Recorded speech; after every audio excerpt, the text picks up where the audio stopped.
Subhanallah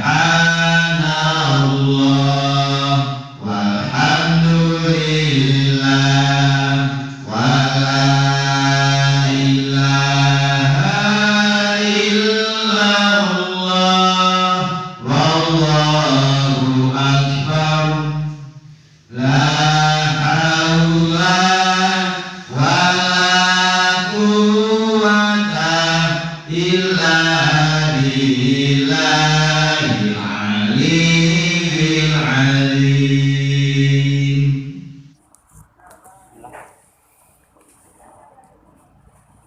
Assalamualaikum warahmatullahi wabarakatuh. Waalaikumsalam warahmatullahi wabarakatuh. Alhamdulillahi rabbil alamin. Wassalatu wassalamu ala asyrafil anbiya'i wal mursalin Nabiyyina wa habibina Muhammadin wa ala alihi wa ashabihi ajmain, amma ba'du. Yang saya hormati para sesepuh, para alim, para ustadz, para kiai, terkhusus untuk Sohibul Bait Bapak dan Ibu Haji Sumarto yang menyediakan tempat dan uborambenya, tempat dan fasilitasnya kepada kita, sehingga hari ini kita bisa ngaji. Mudah-mudahan apa yang diberikan beliau berdua untuk kita semua menjadi amal sholih yang mendapatkan balasan yang lebih baik, lebih banyak, mendapatkan ridho dari Allah Subhanahu wa ta'ala. Allahumma amin. Yang saya hormati, yang saya banggakan Bapak Ibu semuanya, jamaah pengajian At-Thayyibin rahimakumullah, yang mudah-mudahan kita semuanya ini, jamaah At-Thayyibin semua beserta keluarganya, senantiasa dimuliakan, dirahmati dan diberkahi oleh Allah Subhanahu wa ta'ala. Alhamdulillah, Pak Ketua rawuh. Semangat. Monggo. Lenggai.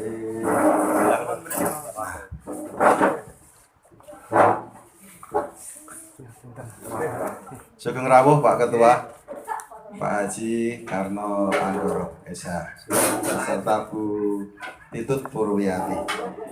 Sekaligus ahlan wa sahlan wa marhaban bi hudurikum min ziyaratil umrati. Selamat datang, sugeng rawuh. Alhamdulillah kita sambut dengan bahagia Pak Karno dan Bu Karno dapat bersama-sama kembali di tengah-tengah kita setelah melaksanakan ibadah umroh bersama putra dan keluarga besar. Mudah-mudahan menjadi ibadah umroh yang maqbulah, diterima oleh Allah, wal mabrur, menambah kemakburan beliau berdua dan keluarga. Allahumma amin. Dan barangkali ada juga yang kontur umroh, tapi saya nggak tahu atau kabarnya saya nggak baca. Bu Ambri, Pak.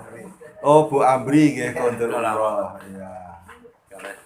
Nggih. Oh, Bu Ani sama Pak Edi juga tidak umroh. Oh, nggih, kok nggak ada kabarnya di grup, apa saya yang nggak baca? Nggih. Nggih. Nggih, sedaya ingkang kontur umroh, mudah-mudahan ibadah umrohnya menjadi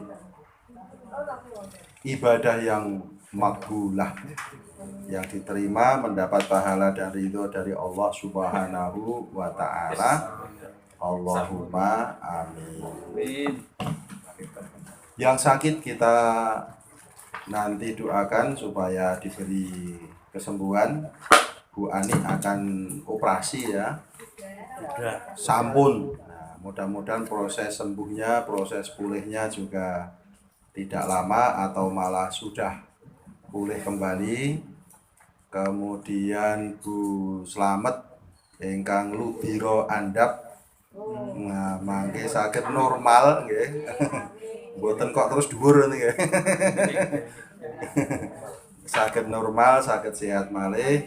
Sedaya saged sehat malih. Kemudian kita juga ikut berduka cita atas wafatnya Ibu Suroso. Tapi kabar yang kita terima tidak seketika hari itu ya. Sudah lewat hari ya. Sehingga kita tidak bisa takziah pada hari meninggalnya beliau. Biasanya kita menyempatkan kalau ada kabar keseripahan, ya nanti kita doakan, mudah-mudahan doa yang terbaik dari kita untuk Bu Suroso ya, dan semua jamaah pengajian kita. Pun kados niku mawon prolognya ya. Selanjutnya Bapak Ibu, kita akan melanjutkan kajian kita dari kitab At-Taqriratus Sadidah. Pada siang hari ini kita sudah sampai di halaman 195. Babnya babu syurutu wujubis sholati. Bab syarat-syarat wajibnya sholat. Makna syuruti wujubis sholati, arti dari syarat wajibnya sholat adalah maksudnya atau adalah hiyallati, yaitu apa-apa yang idzat tama'at, ketika terkumpul fi insanin, di dalam diri seseorang, wajabatis sholatu, maka wajib sholat, alaihi, atasnya, wahia, adapun syarat-syarat itu tadi, sittatun, ada 6. Jadi syarat wajibnya sholat ada 6. Kalau 6 hal ini ada pada diri seseorang, maka dia wajib sholat. Apa itu? 1. Al-Islamu, Islam. Fala tajibu, maka tidak wajib, alal kafiri, atas orang kafir, al-asliyi, yang asli, wala qodho'a, dan tidak wajib qodho, alaihi, atas orang kafir itu, idza aslama, ketika masuk Islam. Kalau orang yang sebelumnya tidak Islam kemudian masuk Islam, maka dia tidak wajib qodho, tidak wajib mengganti sholat-sholat yang tidak dikerjakannya ketika belum Islam, tidak wajib. Wa ammal murtadu, tetapi adapun orang yang murtad, sudah Islam tapi keluar, namanya murtad. Fayajibu, maka wajib, alaihi, atasnya, atas orang murtad itu, qodho atau mengganti, ma tarokahu, apa yang ditinggalkannya dari sholatnya, asna ariddatihi, selama murtadnya, idza roja'a ilal islami, ketika dia kembali ke dalam agama Islam. Wadzalika, yang demikian itu, tahlidun, sebagai sanksi, alaihi, atasnya. Ya, jadi bedanya kalau orang yang tidak pernah Islam terus masuk Islam, ya sudah, terus masuk Islam terus sholat, itu tidak wajib qodho. Tapi kalau orang yang murtad kok balik lagi ke Islam, oh dia qadha selama murtadnya itu. Murtadnya 5 tahun, berarti yang qadha sholat ya 5 tahun. Itu menurut kitab At-Taqrirah As-Sadidah ini. Yang kedua al-bulughu, baligh. Syarat sholat yang pertama Islam, syarat yang kedua al-bulughu, baligh. Fala tajibu, maka tidak wajib ala sobiyi, atas anak-anak, walau mumazizan, walaupun sudah mumayyiz, wa yakunul bulughu, dan adapun baligh itu bi ikhda salasi alamatin, dengan salah satu di antara 3 tanda. Apa itu tandanya baligh? 1, bulughu khamsa asyarota sanatan, mencapai 15 tahun, fidzakari, untuk laki-laki, wal unsa, dan untuk perempuan. Wa tabda'u, 15 tahun itu dimulai min infisolil badani, dari sejak keluarnya badan, minar rohimi, dari rahim, ya dimulai dari sejak lahir maksudnya, ila mururi khamsa asyarota sanatan, sampai dengan mencapai 15 tahun, komariyatan, menurut hitungan tahun komariyah, tahdidiyatan, yang dihitung secara pasti. Makna komariyatan, makna tahun komariyah itu yaitu maksudnya bil ashhuril arabiyah, bulan-bulan Arab. Makna tahdidiyah makna tahdidiyah itu adalah la yuhkamu bil bulughi, tidak dihukumi baligh, qabla mururiha, sebelum mencapai batasan usia tersebut, walau bilahdotin, walaupun sebentar. Ya, jadi tandanya baligh itu mencapai umur 15 tahun, ya, dengan ketentuan yang tadi. Yang kedua al-ihtilamu, yaitu ihtilam,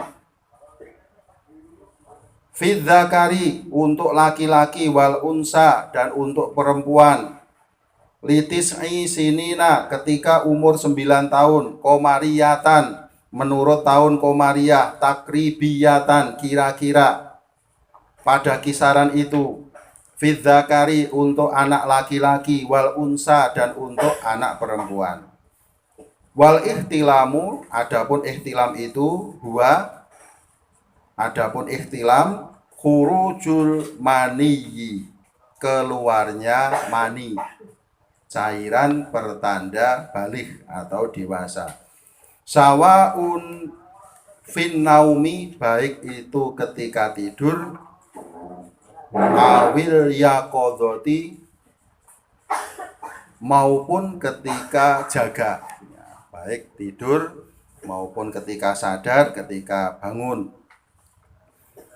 Tanda baligh yang kedua al-haidu fil unsa, al-haidu, haid, fil unsa, untuk anak perempuan, litis'i sinina komariyatan, pada umur 9 tahun komariyah, takribiyatan, kira-kira, kama taqaddama fi babil haidhi, sebagaimana telah diterangkan di dalam bab haid. Bab toharohnya menerangkan tentang ini. Yang ketiga, tanda baligh al-aqlu, berakal. Ayat tamyizu, maksudnya adalah tamyiz. Fala tajibu, maka tidak wajib, alal majnuni, atas orang gila, wasobiyi, dan anak-anak, ghairil mumazizi, yang bukan mumaziz, wal muhma alaihi, dan orang yang pingsan, wala qadha'a dan tidak ada qadha alaihim atas mereka. Ya, jadi syaratnya sholat itu berakal. Yang tidak termasuk kategori berakal itu majnun. Ya, kurang sak strip. Nah, gila. Nah, itu tidak wajib sholat. Dan terus nek jenengan pengen ra sholat gampang. Syaratnya mung niku. Majnun. Ya, majnun ya. Nah, nanti kalau dia sembuh dia tidak wajib qadha. Dia tidak wajib qadha. Kalau diwajibkan berat nanti. Wingi sing majnun 5 tahun, saiki qadha 5 tahun. Wah, ya wis aku edan meneh. Nah, itu. Anak-anak dan orang yang pingsan dan tidak ada qadha bagi mereka. Jadi kalau orang itu dalam keadaan tidak sadar, kemudian melewati waktu sholat itu tidak ada qadha, Bapak Ibu. Misalnya panjenengan, ampun panjenengan nggih contone nggih. Misalnya ada orang yang pingsan dari sebelum maghrib sampai bareng isya. Maka selama dia pingsan itu dia tidak wajib qadha untuk sholatnya. Tapi kalau isya-nya masih di dalam waktu sholat, maka dia kalau sudah sadar dia wajib sholat lagi. Nah, begitu juga untuk orang yang sudah tidak sadar karena sakit di ICU, di UGD, ya itu termasuk kategori orang yang pingsan, orang yang tidak sadar, orang yang tidak berakal. Maka yang demikian ini tidak dikenai kewajiban sholat dan tidak ada qadha. Wala qadha alaihim dan tidak ada qadha atas mereka. Pun cetok banget mereka. Ya, jadi orang yang majnun, anak-anak yang belum mumayyiz, kemudian orang yang pingsan, tidak ada qadha atas mereka. Yang keempat, at-taharatu anil haidi, suci dari haid, wan nifasi dan nifas. Fala tajibu alaihima, maka tidak ada kewajiban atas keduanya, adaan baik secara tunai wala qadhaan dan tidak pula wajib qadha.